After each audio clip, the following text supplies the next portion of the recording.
یہ سورۃ مائدہ کی آیت ہے. اللہم ربنا انزل علینا مائدۃ من السماء تکون لنا عیدا لاولنا وآخرنا وآیۃ منک وارزقنا وانت خیر الرازقین. جو بندہ 11 دفعہ پڑھ کے آسمان پہ پھونک مارے گا جو چاہے گا ملے گا. ارے اللہ اکبر. حج پہ جانا ہے، بڑا گھر چاہیے، رزق چاہیے، صحت چاہیے. یہ ابھی محترمہ نے جو کہا نا، میں نے اللہم ربنا والے سے اللہ کا گھر بھی دیکھا.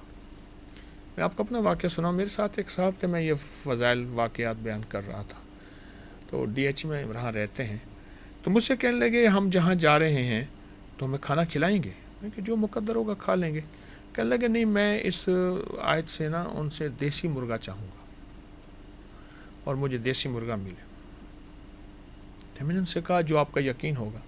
اچھا بات ہوئی بھول گئی، وہ پڑھنا شروع ہو گئے. جب واپس ہوئے ہم، کچھ دن وہاں قیام تھا. مجھ سے کہنے لگے آپ نے محسوس نہیں کیا دیسی مرغا تھا؟ میں نے کہا ہاں تھا. تو کہا وہ میری آیت کی برکت سے تو تھا. اچھا انہوں نے کیا عجیب بات کہی جنہوں نے دیسی مرغا پکایا. کہنے لگے ہمارے دل میں آیا کہ مہمان آ رہے ہیں، حضرت آ رہے ہیں، تو یہ نہیں ہونا چاہیے. ہم نے برائلر لے کے رکھا ہوا ایک طرف کر دیا اور دیسی مرغا. اچھا یہ آیت وہ مبارک آیت ہے جس سے اللہ سے جو مانگیں، جتنا مانگیں، جس وقت مانگیں، عطا ہوتا.